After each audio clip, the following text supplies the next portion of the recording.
Hello, Elizabeth here, and today I'm going to show you how to use the ice dye technique to customize shirts, sweaters, and other fabrics. The end result of ice dye compared to traditional tie-dye is a little bit more blended, the lines don't look as harsh, and it has almost a marbled or watercolor look to it. I had so much fun making this project, and I'm in love with the end result. I'm gonna walk you through everything step by step so you can make your own. And if you enjoy this content, it really helps me out if you can subscribe to my channel and give this video a like or a comment.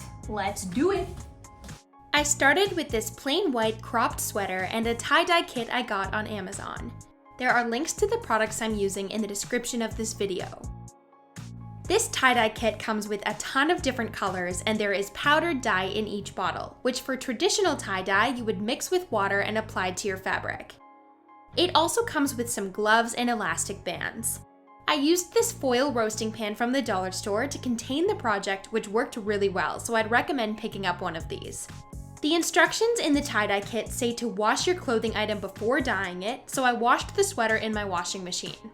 Now I have the sweater damp but not soaking wet. At this point, you could tie it up with elastics like you would with regular tie-dye, but I really like the finished look when you just kind of bunch it up, so that's what I'm doing now. The tighter you fold it, the more fabric will be hidden in the folds, and those areas will stay white. I wanted mine to be as colorful as possible, so I just bunched it up gently and kind of dimpled it like focaccia bread. Once it was scrunched to my liking, I put a layer of ice cubes all over the sweater, trying not to overlap them too much. Then I gathered all of the colors that I wanted to use and took the lids off the bottles to gently sprinkle some of that dye powder right on top of the ice cubes. I applied the colors in diagonal stripes, and I purposefully kept them in proper rainbow order because I didn't want any of the colors to mix and create a muddy brown color. Honestly, none of my colors seem to mix together much at all, so you may not have to worry about that happening anyway. The nice thing about this technique is that I was able to use all the colors for this one project, and I still have plenty of dye left over.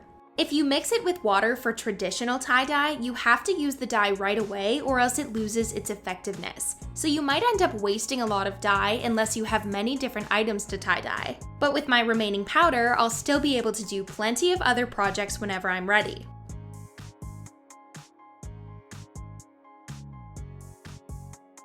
I took so many photos of these rainbow ice cubes because I just thought they were so pretty. Next, you can let the ice melt. I had mine indoors, so it sat for several hours at room temperature, and then it looked something like this.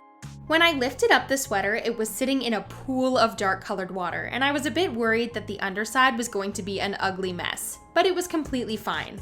I've seen some people put their project on a wire rack before dyeing to prevent it from sitting in a puddle like that, but it really didn't seem to cause any problems for me.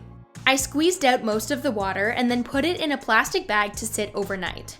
The instructions say to leave it sitting damp for 6 to 8 hours, and the longer you leave it, the brighter the colors will be. The next day, I took the sweater out of the bag and then gave it a really good rinse in my bathtub to get as much of the dye out as possible. And after the water was running mostly clear, I threw it in the washing machine with a bit of laundry soap according to the directions in the dye kit. And here is the final result after it dried. Mine ended up sitting damp in that bag for over 24 hours, so I don't think your colors would get much brighter than this. And with this technique, I think your colors end up a little more pastel anyway because of all the ice diluting the dye. But it ended up being so colorful, and I absolutely love how it turned out. And even the back is equally as colorful, so I think the dye was able to saturate right through to the back without any issues. And again, I didn't have any problems with ugly color mixes. I seriously can't wait to do this again, and I think you'll love it too. I hope you found this tutorial helpful. If you enjoyed this video, please subscribe to my channel and leave a comment letting me know what sort of projects you would like to see next. See you later!